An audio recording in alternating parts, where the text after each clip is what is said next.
time is 6:35 p.m. The Board of Education meeting will be live streamed via our district YouTube channel. Viewing information can be found on the district website. Our mission is to provide a safe and caring climate and culture in which we engage, inspire, educate, prepare, and empower all learners in partnership with their surrounding community to be successful in today's and tomorrow's society. Heather, can you please lead us in the Pledge of Allegiance?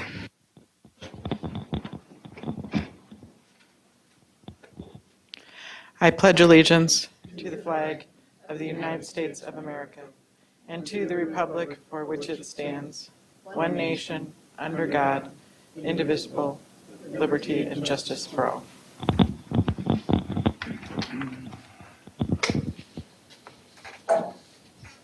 Thank you. And then when you're ready, can you please call roll? The following board members are present at the District Administration Office. Scott Andresen. Here. Natalie Copeland. Here. Al Dahlgren. Here. Zach Dorholt. Here. Diana Fenton. Here. Shannon Haas. Here. Heather Weems here. The following cabinet members and staff are present at the District Administration Office. Superintendent Dr. Lori Putnam, Assistant Superintendent of Secondary Education Dr. Jason Harris, Assistant Superintendent of E5 Learning Nikki Hansen, Executive Director of Community Education and Community Partnerships Shannon Avenson, Executive Director of Finance and Business Services Amy Scalarud, Executive Director of Innovation and Technology Services Katie Herbold, Executive Director of Operations Matthew Boucher, Executive Director of Special Education Danny Mayer, Media Technicians Paul Novak and Gordy Scott. Thank you. Then I'm looking for a motion to approve tonight's Board of Education meeting agenda. So move. Thank you. I have a motion by Scott, a second by Natalie. Heather, can you call vote? Shannon Haas. Yes. Diana Fenton. Yes. Zach Dorholt. Yes. Al Dahlgren. Yes. Natalie Copeland. Yes. Scott Andresen. Yes. Heather Weems. Yes. Then we have the consent agenda. The consent agenda consists of non-controversial items that the board adopts routinely without debate. Any single member may remove an item from the consent agenda by requesting removal at the time the consent agenda is moved for adoption. On tonight's consent agenda, item A, approval of minutes from July 23rd, 2025. Item B, approval of bills and other financial transactions in a grand total amount of $5,659,712.18. Item C, approval of personnel staff changes. Item D, acceptance of grant awards and donations. And item E, approval of monthly treasurer's report for June. At this time, does any board member wish to remove an item from the consent agenda? Okay, then I'm looking for a motion to approve the consent agenda as read. So move. Motion by Scott, second by Zach. Heather, can you call vote? Al Dahlgren. Yes. Diana Fenton. Yes. Heather Weems. Yes. Scott Andresen. Yes. Natalie Copeland. Yes. Zach Dorholt. Shannon you. Haas. Did I call you? I don't know. Yes. Okay, thank you.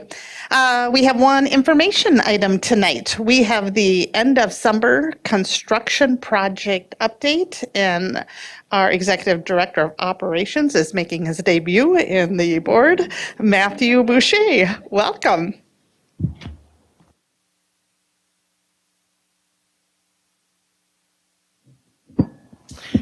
Thank you, Board Chair Haas and Superintendent Putnam and the school board. I appreciate the time to come to you and talk about something that on the surface sounds like buildings and physical things, but in reality is a conversation about humans. There's a human story I want to tell tonight in this, and also recognize that we are talking about the preconditions to learning. So I don't ever want to lose sight of what this conversation truly is about, and that is not just about physical plant items. So as you know, I've been on the clock here since July 1st. And in that time, I've had the joy of working with some amazing colleagues and some supervisors who do great work. One of which is Marcus Lewis, who tonight decided to step in and be the building's custodian because the custodian wasn't here, just left a little bit ago. But together we developed a very clear vision for our colleagues in buildings and grounds for this year. So I want to say that before I jump into our slides. And our vision it's pretty straightforward. It's two parts. We want to deliver world-class facilities, and those who deliver them will be recognized for their work.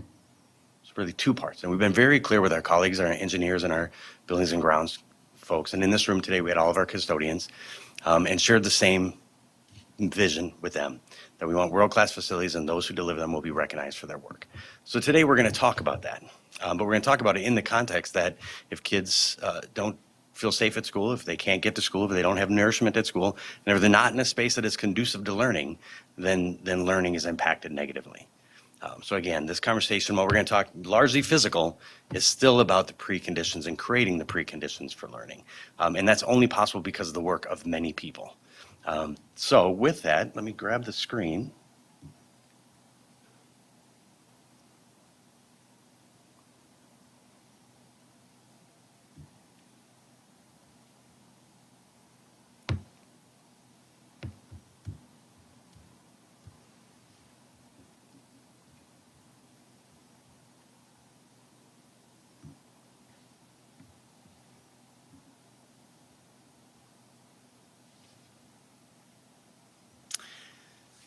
So today we're going to talk about a rather healthy list of projects. But before I go into those, that's also only possible because of really strong fiscal stewardship. I've worked in 3 districts, 1 much larger, 2 smaller, and I've never seen this level of projects done without referendum dollars, but really through strong fiscal management, strong use of long-term facilities management budget, and strong collaboration with the board finance committee in order to do this.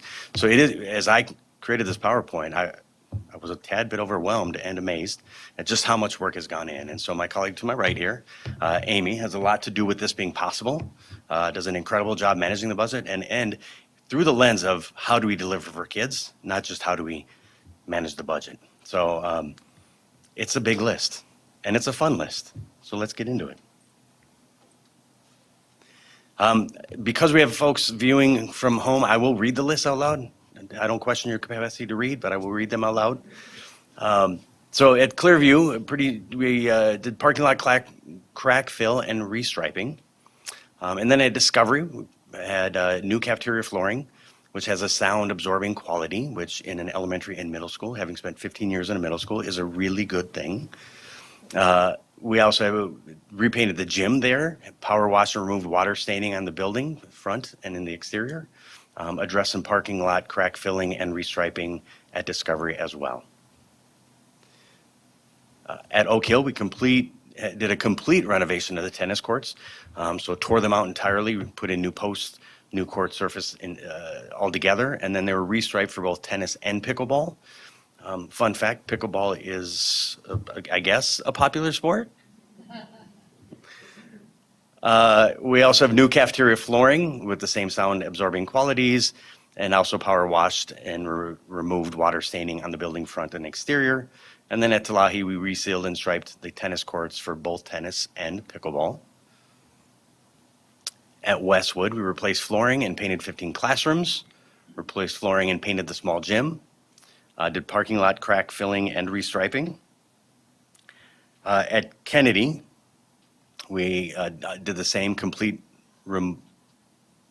replacement of the tennis courts to include surface posts and restriping for both tennis and pickleball. Before I go any further, I want to pause. The next 2 lists are large, and so I want to recognize some people in that work. I suspect some of you have lived through a home renovation where you stayed in the home. That's what my friends at North and South got to do this summer. Our custodian staff, so we're going to review this list, but I want to recognize our custodians. Jeff at North has an incredible team, and amidst a lot of changing and construction, they still did an amazing job and are delivering at a high level for their colleagues. Unfortunately, they may have had to move some boxes more than once, which we never want to do, but when you're in construction, these things happen. So at North, there's a roofing replacement was completed this summer. New cafeteria flooring, same sound absorbing qualities, and painted walls, replaced flooring and painted classrooms. Hallways were carpeted, replaced flooring and painted the main office, expanded the health office and it added a hallway access to the health office, which in the past kids had to travel the entire length of the office to get there.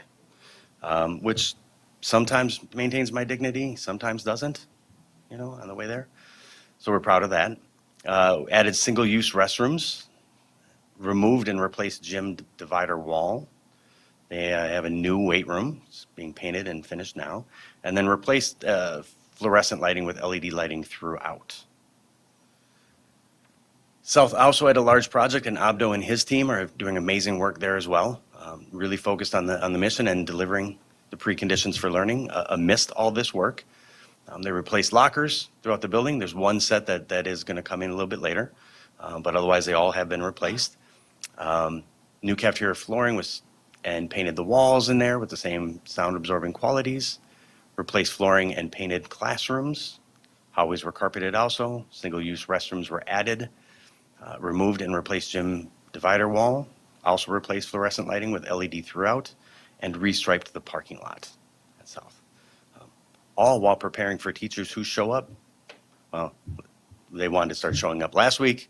They officially show up next week. Apollo High School, this is a warm-up to next year. But we started with the south and east parking lots, so on the south side and then behind the building. Those were completely replaced to include new curbing and sidewalks. Ran conduit underneath that parking lot before the parking lot went in to be sure we had a line to get to the new athletic complex that will go on that site, so we don't have to bust up brand new pavement next year in doing so. Completed the roof section over the A building. Replaced exterior doors, or continued to the exterior door replacement process, and resurfaced the gym floor there as well. And then at Tech, we are continuing, we have the ongoing process, and it will be an ongoing process of repairing, replacing, and resealing damaged parking pavers. So while there's a lot of benefits to the pervious pavement that we have there, it comes with some work and some ongoing work. So that may show up each year, but it's good work. McKinley, there's parking lot crack filling and restriping. That's actually not done yet, but it is scheduled yet for the summer. And then continue to paint hallway tiles at McKinley, which is also an ongoing project. And then at Quarry View, pardon me? Oh, good. Thank you for driving by. Quarry View parking lot crack filling and restriping. So it leads us to a few things as we think about this both now and looking ahead. I do want to point out some other projects that kind of went on in the background. Over the last year, we've assessed all of our water fixtures and faucets for lead parts per million. And when we started this project, there was 20 lead parts per million was the threshold. Shortly after we did our assessment, MDH moved it down to 5 parts per million. So as of right now, we have no faucets or fixtures in our system that have higher than 5 parts, but they're all below that threshold. So over 100 some fixtures were replaced throughout the last year and this summer. And that's district-wide, not citywide? That's district-wide. Yep. And then every tennis court, although I learned I might be off by one, I have to verify, so this might actually best say every but one tennis court is striped for tennis and pickleball, which the community will appreciate. And then we're looking at bringing in an outside resource to evaluate all of our parking lots to then build a ongoing schedule for rotating the maintenance of, and at what point, while we all have strong feelings about this, I'm not an expert, Amy's not an expert, we'll bring in people who are to help us kind of map out what is the most appropriate rotation of maintaining our parking lots so that they also represent world-class facilities when people enter our campuses.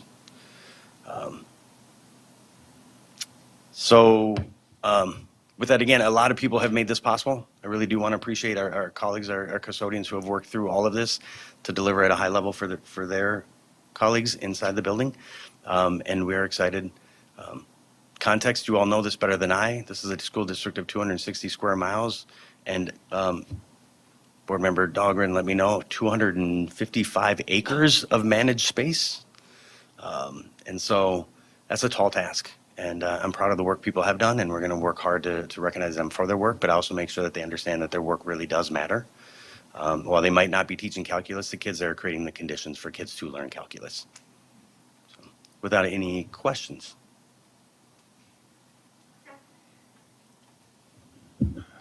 You mentioned that at North you were putting in the single-use restrooms.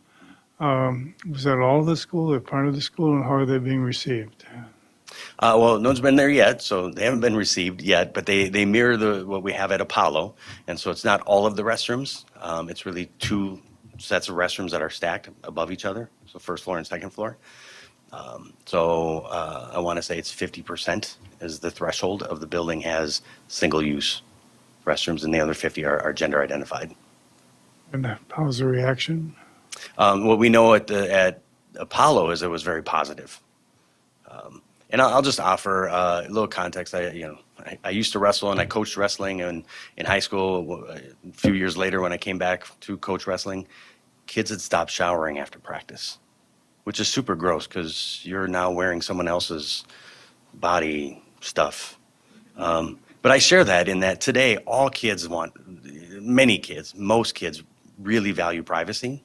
And so when I think about single use, whether it's in a locker room or in a bathroom, we hit more people's point of appreciation for privacy than before. While, I didn't understand why they weren't showering. It's evident to me that that's maybe a generational thing that I'm holding on to.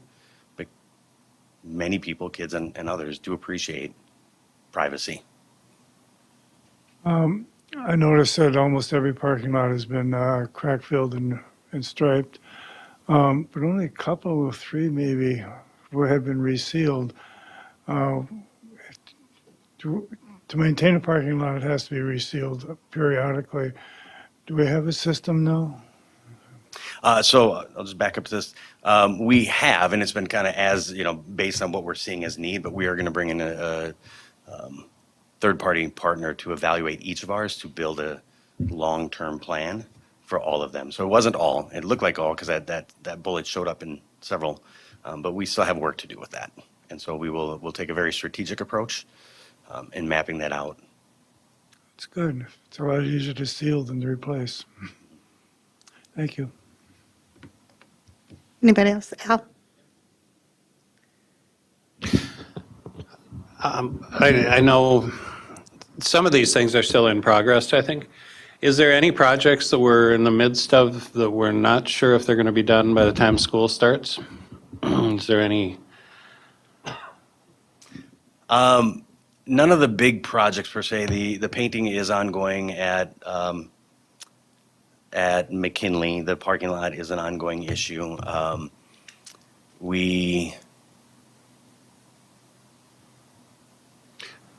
Is the parking lot in at Apollo? Is the pavement down and sidewalks are in and? As of Friday, it was not. I wasn't over there yet. Yeah, this week. okay, because I haven't seen it complete, so that would still be coming, but I'm just wondering sometimes, it's always nice to know if there's any major obstacle coming. We're really not seeing one. In fact, when we were running the conduit, there was pressure to get that conduit in quick because they were ready to Okay, get going. So that parking lot seems to be tracking really well. The curbing was all in last week. yeah, the curbing was, the sidewalks weren't, and the pavement wasn't down in the parking lot. I don't know if they'd smoothed out the parking lots yet and completely built the base.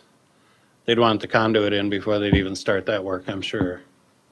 They had started to lay the class 5 and began to, and then we paused briefly to get that conduit in there before they got any further.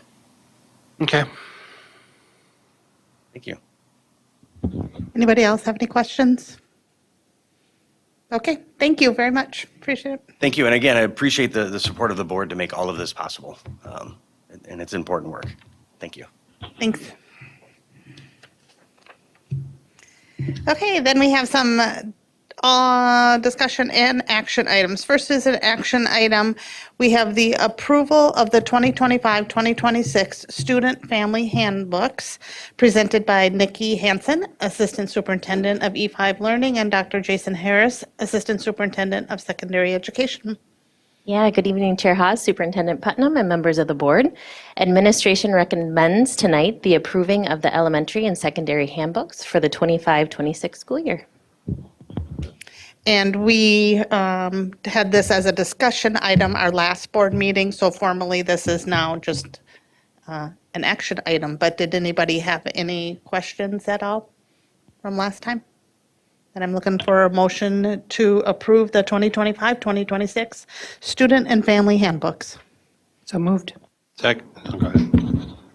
I have a motion by Natalie. I'll go second by Al. Heather, can you call vote? Diana Fenton. Yes. Zach Dorholt. Yes. Al Dahlgren. Yes. Natalie Copeland. Yes. Scott Andreessen. Yes. Heather Weems. Yes. Shannon Haas. Yes. All right, and one other action item for tonight, we have the approval of the 2025-2026 weather-related e-learning days plan presented by Nikki Hansen, Assistant Superintendent of E5 Learning. Yes, good evening again, Chair Haas, Superintendent Putnam, and members of the board. Tonight, I get to take you through our weather-related e-learning days plan for your approval. This year, we are looking at a 1-5-2-0 model, which means we will have our first inclement weather day to be a school closing. The next 5 will be an e-learning day. And then we have 2 additional days if we need to use them. And Mother Nature gives us some winter weather for school closing. And then any days after that would be makeup days determined by Superintendent Putnam with consultation from the school board. So that is the model we are following, which is the same model that we did follow for last school year. For e-learning day expectations for our students, our pre-K through second grade students will be assigned pre-assigned learning activities. We are working as teams to get that communication ready as we welcome back families and get that established. For third through fifth grade, learning activities are delivered through Seesaw by 9 a.m. on student devices or through pre-assigned learning activities if Mother Nature doesn't allow us to get those devices home safely. So we will be prepared for both. And then in 6 through 12, learning activities will be delivered through Schoology by 10 o'clock for our secondary students. For staff expectations, E2 have planned work with their administrators and supervisors. 3 through 5 will be posting those Seesaw learning activities by 9 o'clock. They will also be available during student contact hours for student and family assistance. 6-12, again, that 10 o'clock posting time for Schoology and that availability for any support that students and families need throughout that day. Our non-licensed staff have planned work with their administrators and supervisors, and then our part-time teaching staff will be available during their regularly scheduled duty hours. For our support staff expectations, we have 10-month and 12-month staff, which look slightly different. So in the event of an e-learning day, staff will not report if they are 10-month employees to the work site and will work as follows. Staff who can work effectively from home may do so with the pre-approval from their supervisor, and support staff who do not support instruction whose regular work cannot be performed at home will receive a full day of pay for that e-learning day. For 12-month staff, in the event of an e-learning day, staff who can report to work safely may do so. Our 12-month staff who can work from home may also do so at that pre-approval from their supervisor. And staff who cannot report to work, whose work cannot be performed at home, will receive that full pay for the e-learning day. Any employees who choose not to work from home and have access will have to use their paid time leave or make up for any lost hours. With that, administration recommends the approval of our e-learning days for this school year, and I'm happy to answer any questions. Okay, Al, did you have some questions? I do. I remember, I think it was last year, could have been the year before. The first e-learning day happened, I think it was actually 2 years ago because we didn't have any e-learning day scheduled. We went directly into, or actually, we went directly into e-learning days when we didn't have a snow day, right? And then over a weekend, we got a storm, and the message that went out was students didn't bring their Chromebooks home for the weekend, so therefore we're going to switch our e-learning day to a snow day, right? So I have a question as to, this plan seems very simple to me. It's like if everything works out perfectly, this is how we're going to do it. But what about a situation like that? And my second question is, what about a 2-day snow event?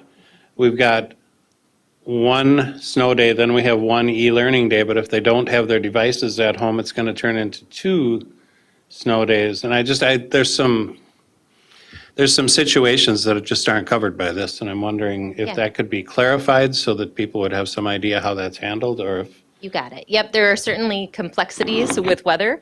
We know that meteorologists are not always correct, and we always want to be prepared. And so a couple layers to that.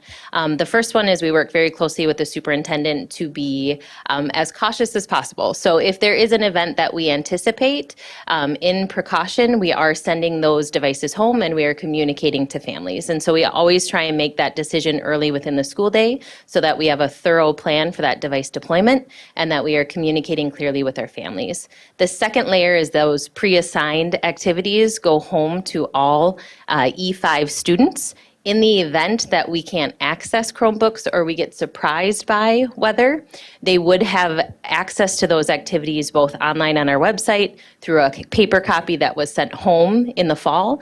Typically right around that first week of October is when we send out those activity packets. We also send out communication that they are coming home in the event of weather-related e-learning days. And so it is actually one of the first agenda items on our team meetings with our elementary and secondary directors here at DAO. so they would take those home and then keep them in the event of? Correct. Yep. So they go home in the take-home folders, and then the communication gets pushed out to all families to keep it on the fridge in an accessible spot. We also have extras on site on hand if we need to have a quick distribution for a second copy, and then they are accessible on our school website as well. So communication, trying to thoroughly prepare ahead of time.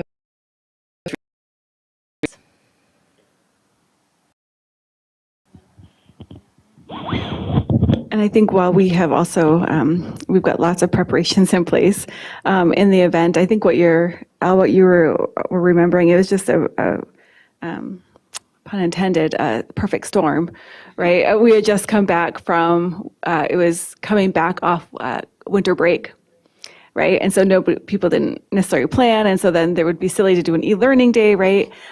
So while you are approving this, right, this is the format, you're approving the structure of 5 and 3, right? And the 1, 5, 2 is our expectation. Should we need to flex that, we could do 2, 5, 1, right? I would just do it in consultation with, I would of course talk to our union presidents and Shannon and make that determination if it makes more sense for learning. Does that make sense also? I appreciate that question because it lets us be even more clear with our families.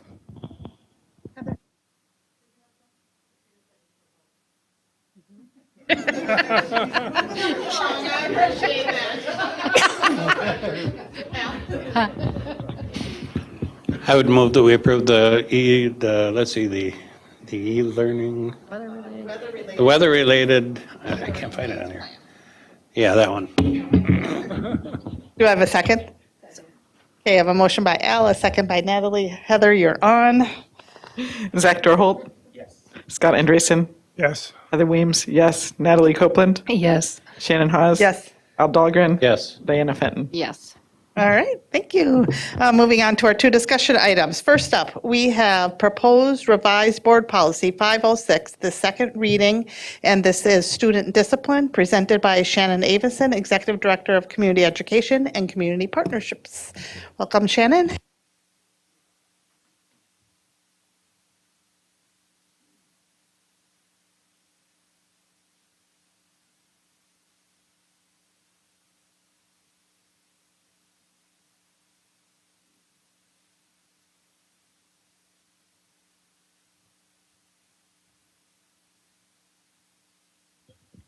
Good evening, Chair Haas and members of the board and Dr. Putnam.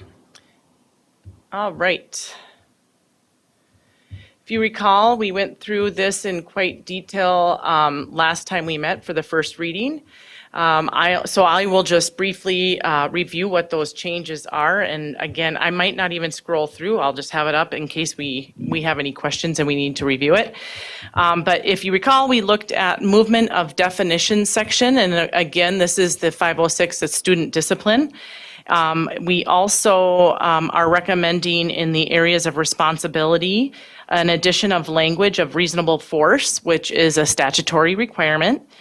And then we also added language specific to recess and breaks, which is also a statutory requirement. And then removals from class under that section, we did remove some very specific protocols and processes, a lot of steps. And instead, we referred to our documents that house those processes and steps, which includes our code of conduct, the TSES, and our MTSS document.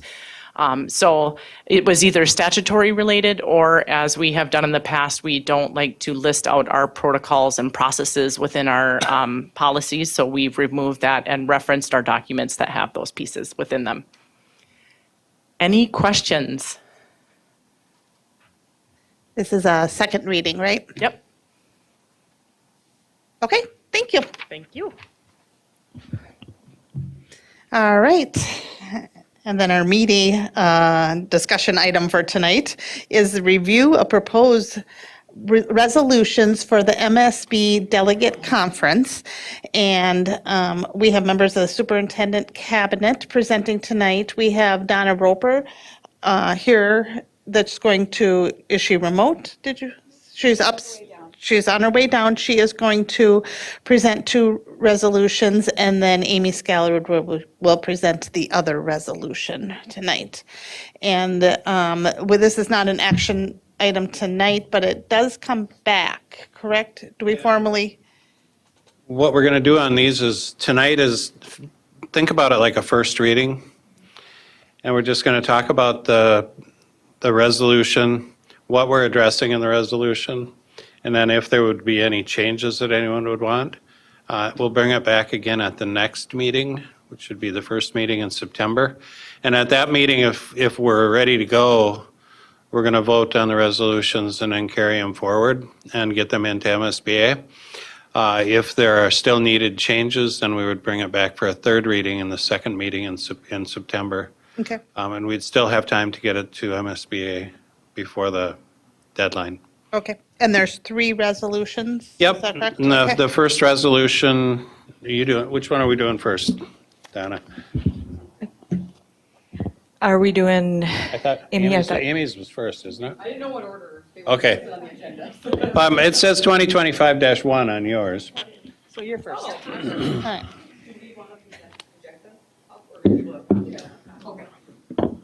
And so this one here has to do with the targeted services and extended learning time and the funding for it. And Amy, the funding on this one has not been adjusted since. it has been the same since 2016. So we're going on 10 years of the same per pupil funding formula.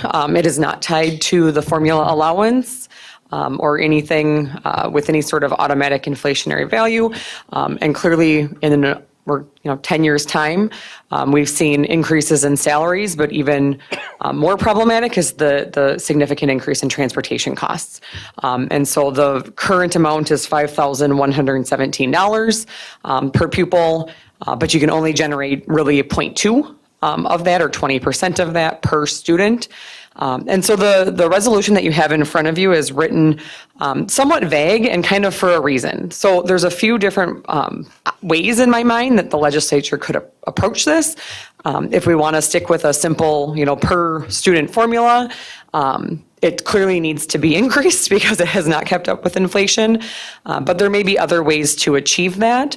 There may be ways to propose dedicated funding for transportation.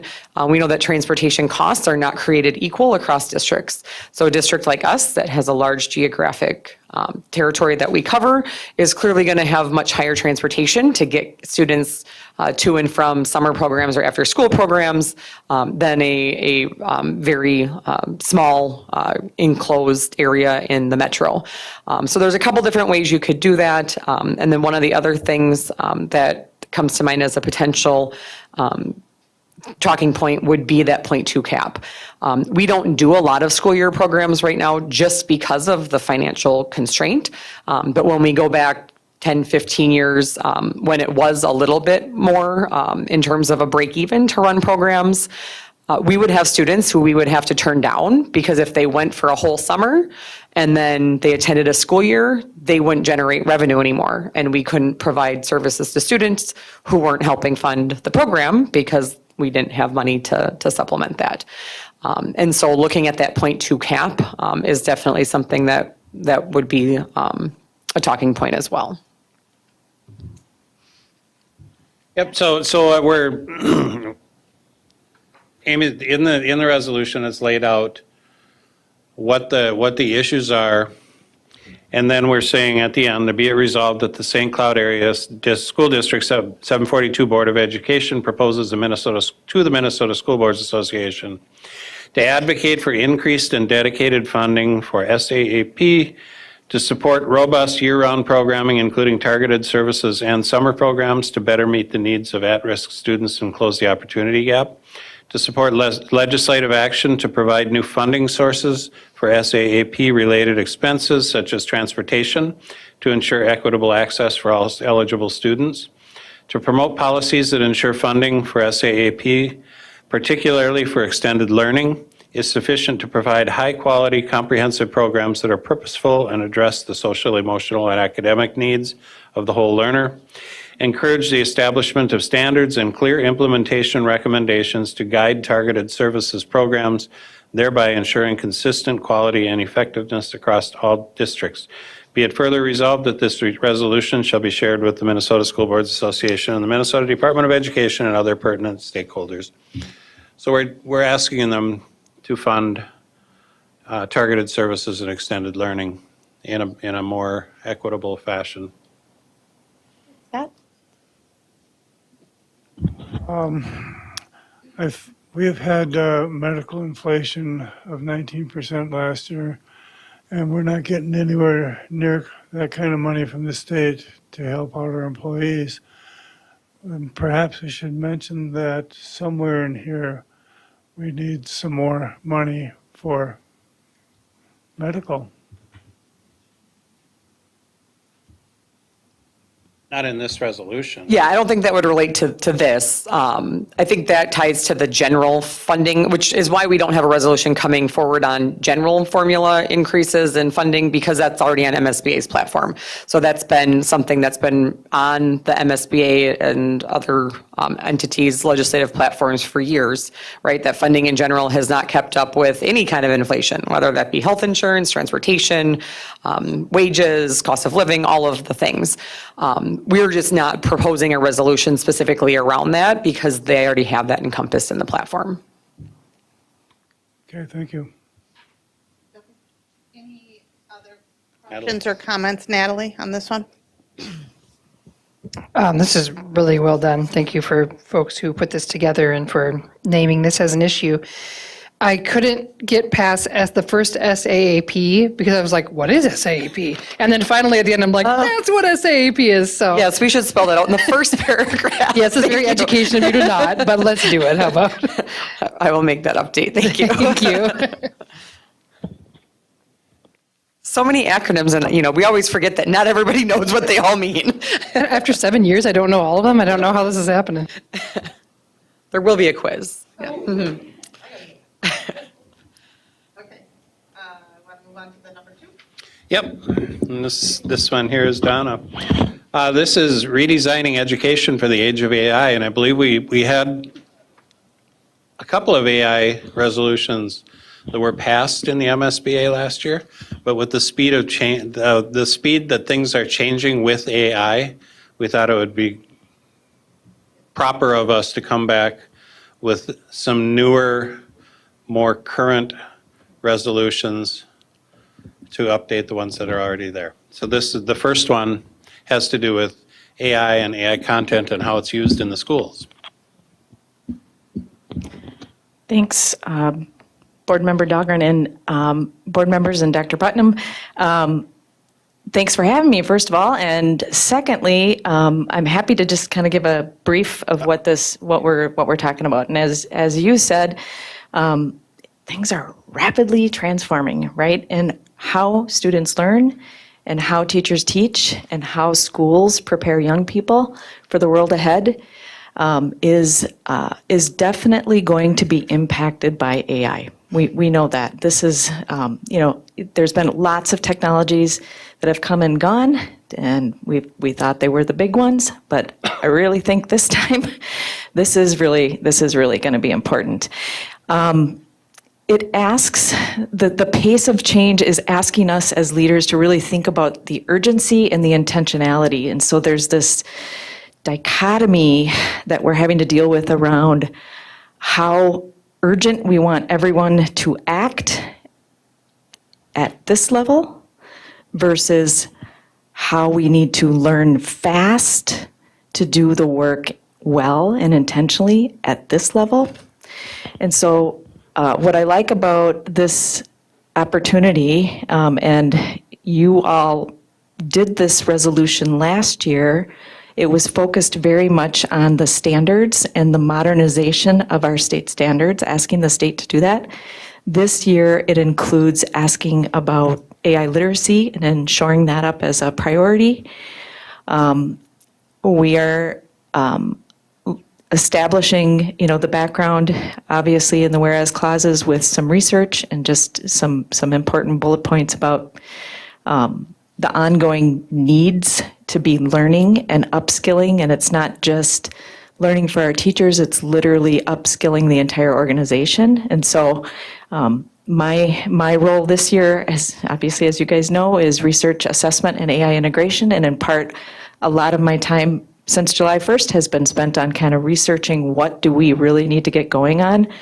AI governance is going to be coming to the fore. You're going to be hearing a lot about that. And it's really kind of scary. So I want to just put out there's a lot of fear and worry in this. And our job is going to be to really help people. The antidote to that is education. The antidote is to learn as much as we can and make sure that we're promoting the wise and intentional use. And through this resolution, I believe that is what you will be doing. And so I don't know if you want me to explain any more, Al, if you'd like me to go through the rest of it. The other pieces is that you did ask for a sample policy that could be forwarded on, and it is very drafty, and we have a number of collaborators working on that with us, because this work is going to take a lot of collaboration all over the place because of the pace at which it needs to happen. Yeah, and as I said in the committee, it just makes my head spin. But the pace at which AI is moving, you've got two ways. It's affecting our students and it's affecting our teachers. And it's going to affect our students and it's going to affect our teachers. And right now, it's just kind of the Wild West in which there is no real direction of any type coming from the state saying you should do this or you should do this or move in this direction or this is what we're going to do with curriculum. It's one for all and all for one. It's just everybody do their own thing. And to try to, okay, go ahead. What I would just say is that the state did put out guiding principles and guidance, which is what most districts have looked to for this past year, right? As they've made their own district guidance. And the guiding principles are really quite solid in terms of the guidance, right? But the guardrails are what you're talking about, is that are people putting in place hard policy guardrails? And I think this is the AI governance part that's kind of, you're going to start hearing a lot about. Yeah, and it's, we're lucky that we have someone like you as a coordinator that can look at this stuff and bring it to the school district, but the vast majority of school districts out there don't have someone like that. And so there needs to be, that's what we're asking for in this, I think, is just that the state needs to really, the MDE and the legislature and MDE need to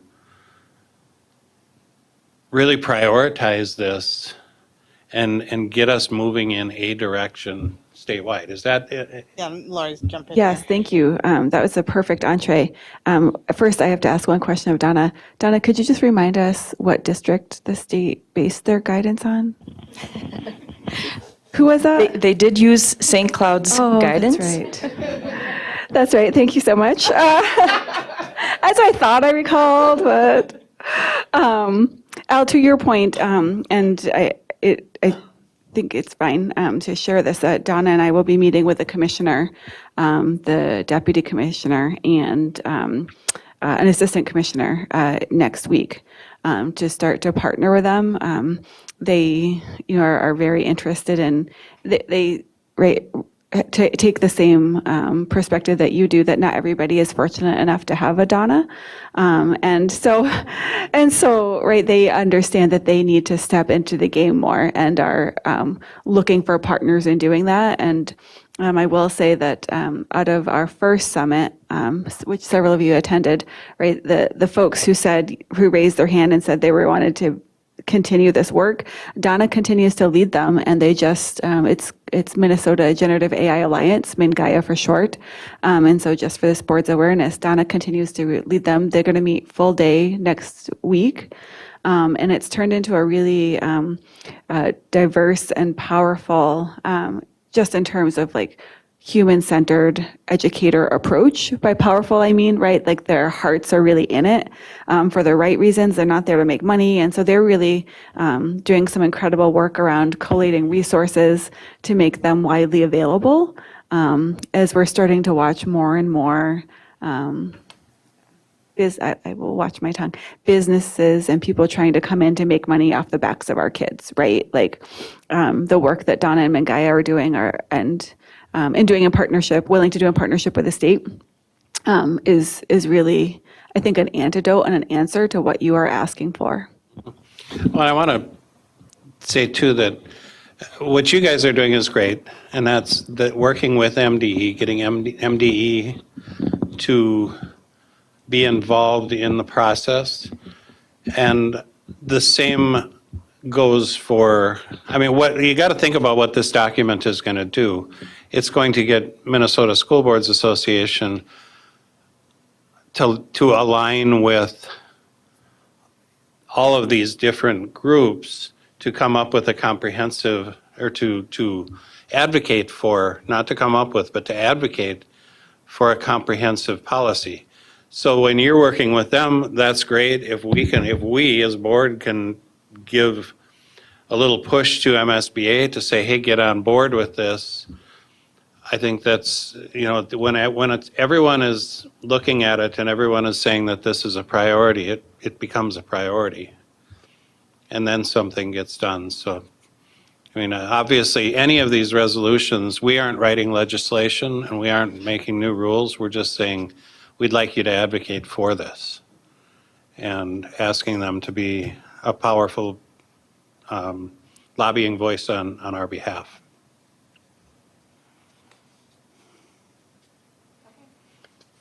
And can I add one more thing? Just Donna, in here, there's a bunch of acronyms in here too that need to be spelled out. Yeah. So I'll take a look at that and make sure that they're called out in writing. Remind me again, the one that you brought last year, that one didn't pass, or it did pass and this is an extra one, or what was that again? It did pass. Okay, so this is a broader look. Yeah, it's Okay. refocusing. Okay, thank you. Thanks for your work on this. Okay. Shall we move on to the last one? Donna, are we also, go ahead, Al. Yep. Donna, I'm going to let you handle this one. This has to do with insurance, I believe. Well, actually, just Go ahead. data privacy and cybersecurity. We don't have it tied to insurance. However, I just want to call out that this particular proposal really is about enhancing some really good and ongoing work happening by many dedicated individuals, including in our district, at the state and at the national level. And it's the data privacy agreements that COSN and other state-level organizations have worked to provide to districts to use in their work with vendors. And, as you were saying earlier, we're kind of, right now, we're in this sort of gold rush mentality. And there's a lot of products coming out and people pushing a lot of different things. And so there is a little bit of a sense of urgency to have some really deep expertise around these data privacy agreements and cybersecurity supports for districts. And for a number of years, there's been a recommendation that the state have a statewide task force. What this proposal is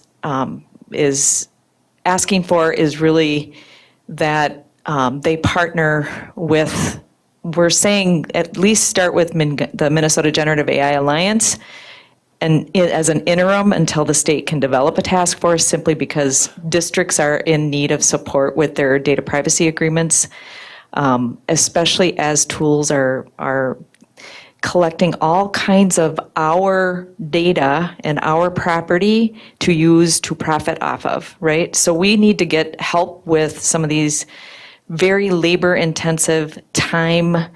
They take a lot of time. There are a lot of back and forth, and we think that this would be really helpful for districts across the state and even in St. Cloud. Any questions or comments on that one? Al? No, all I can say is that, again, thank goodness for someone like Donna, because this is, I'll bring this forward because I'm being told that it is a really important piece. Not because I know that, and not because it would be something that I would have jumped up and said we need to bring this forward, but that's why we have people like her. And I mean, I think it is really important, and it is really important that everyone get on the page, or on the same page. And you just, again, we're really fortunate we have someone like Donna. Just think about school districts like Royalton or some of the really small districts that just don't even have the opportunity to think about having someone like that, yet they're expected to have something in place. And it's not done at the board level. They don't have anyone in place to do it. The only way they could do it is to hire outside help, and they don't have money to do that. So this stuff is really important.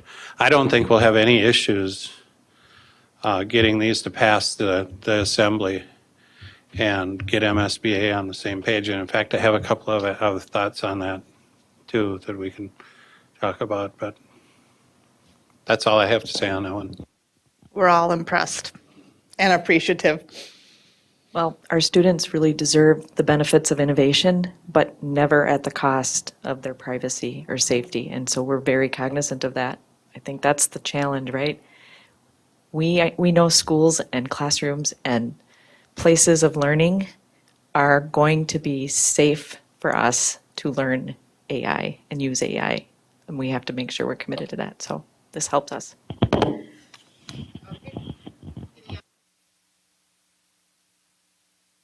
No, those are the three resolutions that we're proposing we bring forward, or bring down or send down to MSBA to bring forward at the assembly. And those will come back again now at the next meeting. And if we all feel that we're in, I'm sure there's going to be a few adjustments made to these. But if we all feel that we're in a good place on these, then we can approve them at the next meeting and get them down to them. Awesome. Thank you very, very much. Okay, just a few more items here. Moving on to reports, we have Dr. Lori Putnam presenting the superintendent's report. Thank you so much, Board Chair Haas, members of the board, team in the room, and hopefully lots of people listening at home. I wanted to touch base on a couple of things as we're getting ready to kick off our school year. As you heard from Matthew earlier, our staff come back on Monday. Those who had our licensed staff return. Of course, many staff have been working year-round, but licensed staff return on Monday, and then our students return the following week, which is very exciting. We're eagerly awaiting their arrival. But we have some really positive things that have been happening. First of all is enrollment. Our Amy and her team does a beautiful job with projections and have been, they are typically spot on. And if not, sometimes we'll be just a little bit over, right? Because Amy is very conservative as we want her to be. So that's why we keep having consistently balanced budgets. So I'll keep up with that.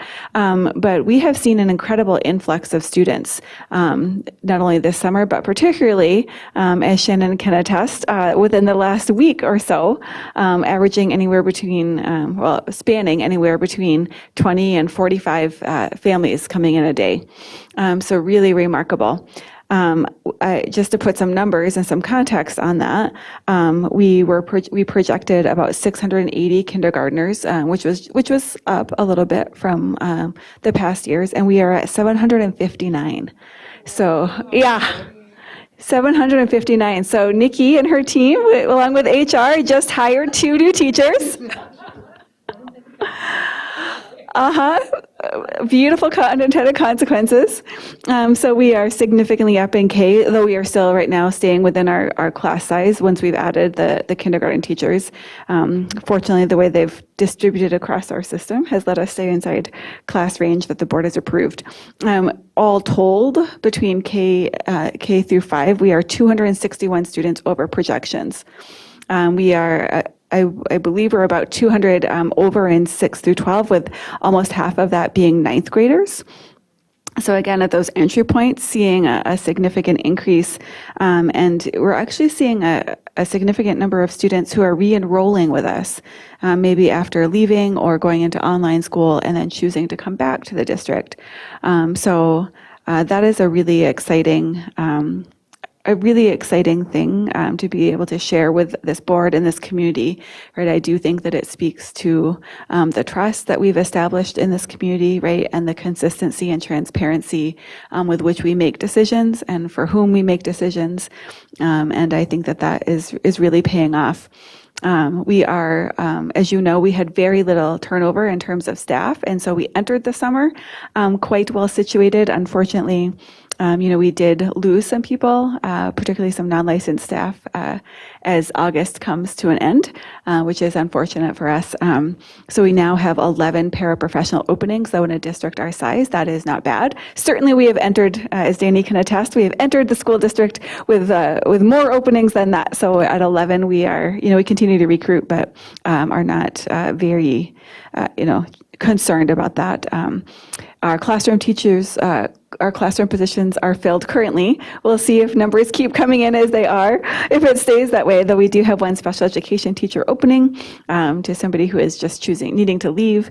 And so we have that opening, and then a couple, just under 2 nursing positions open. And so we're, for those classroom teachers being filled, we're very excited and grateful, and with very few openings, which again, I think speaks to people choosing us, right? Coming here and then choosing us, not only families, but staff. So grateful for that. We finished welcome walks we did welcome walks yesterday. That's hard to believe that was just yesterday. Shannon and her team, along with Ayan and Tammy's team, put together that whole process, which is very complicated across the 250 square miles. We visited over 450 homes. And brought little gift bags to families, to the children and young adults that we serve, and we're able to answer questions for families. And so it is always a fun experience, and really helps remind us, right, about where our students come from, and both the challenges and the benefits, right, that our students bring every day to school with them. So very grateful for the work that our team put in to make those happen. And so just want to say we are looking forward to the start of the school year, and the next time we meet, we'll be in session.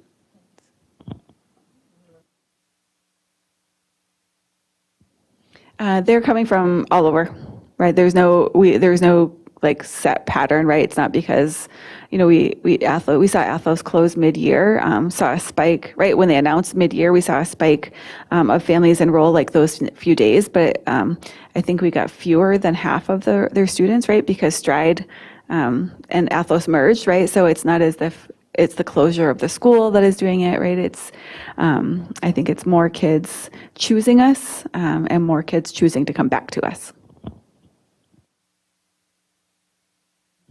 That was great to hear. Okay, then we have the Board of Education Standing Committee reports. I believe we have 3 tonight. We have Achievement, Integration, and Equity Board Chair, Diana Fenton. Thank you, Chair Haas, Superintendent Putnam, Assistant Superintendents, Executive Committee, and members of the board. This morning, the Achievement, Integration, and Equity Committee met. The topic that we worked on this morning was aligning our calendar for topics for 25-26 school year to align with what is being measured and reported by their state and by our district, and with what is upcoming in our board meetings, so we can be informed prior to our board meetings. So we spent a lot of time on that, with knowing September's meeting will be publication of MCA data, student achievement. It will be our primary focus for September, and we are extending our meeting time in September by an extra half hour just to accommodate for all of the information. The other item that was brought forward in our committee meeting today by Dr. Putnam and Kate Batowski and other team members is the new rollout of our immunization efforts this fall to meet Minnesota School Immunization Law 121A.15 and School District Board Policy 530. The new holistic approach of not just putting the burden on our nurses, but wrapping around lots of partners in our district will help us for a healthy and safe start to our school year, and a commendable effort that is done by this team in such a short amount of time. Thank you. Thank you. Then we have Finance and Audit Board Chair Heather Weems. The Board Finance Committee met on July 31st. There were 3 main topics: preliminary audit plan, the multipurpose athletic facility project, and the Apollo project. From the audit plan, Jackie Knowles from the district's audit firm Creative Planning reviewed the 2024-25 audit plan, which is required to be presented to the committee. As in past years, the audit work will focus on the area where the risk is not inherently low. The committee did not have any additional areas of concern for the auditors to address. On the multipurpose athletic facility project and budget update, Ryan Rodemaker, is that right? From JLG and Jay Vogel from Bradbury STAM provided a project update and shared details of the budget for the new multipurpose athletic facility. Ryan said the team feels comfortable that the current plan will meet the needs of the project while staying within budget. They will present preliminary plans with schematic drawings at the school board meeting on September 3rd, so everybody can begin to see. Apollo project and budget update. Jay Vogel from Bradbury STAM reviewed the preliminary budget for the Apollo referendum project. The design process is still preliminary, so the budget at this point includes design contingencies as well as escalation contingencies, since construction will occur over a number of years. David Leopold from JLG also presented additional options for the front entrance design and discussed having wayfinding signage around the entrances to the site. There will be a presentation at the Apollo project at the October 1st school board meeting. And that's my report. All right, and one more tonight. We have the Legislative Board Chair Al Dahlgren. Yep, Legislative Committee met on the same day as Finance Committee, I think right before.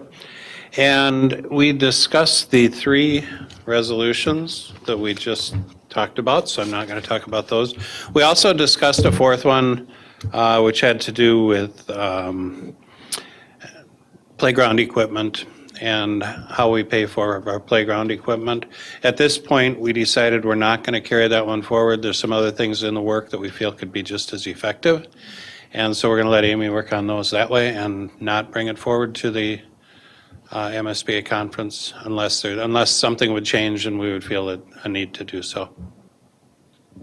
That's it. Thank you. Last up tonight, we have future agenda items. The September 3rd board meeting topics will include 742 multipurpose athletic facility public preview and naming. Then we have approval of proposed resolutions, or possibly approval of proposed resolutions for the MSBA delegate conference, and some policy readings. At this time, does any board member wish to suggest a future agenda item? All right, then I'm looking for a motion to adjourn tonight's meeting. I have a motion by Natalie, a second by Zach. All in favor, say aye. Opposed? Meeting is adjourned. It is 7:39 PM. Thank you for watching, and we will be back September 3rd. Have a good night.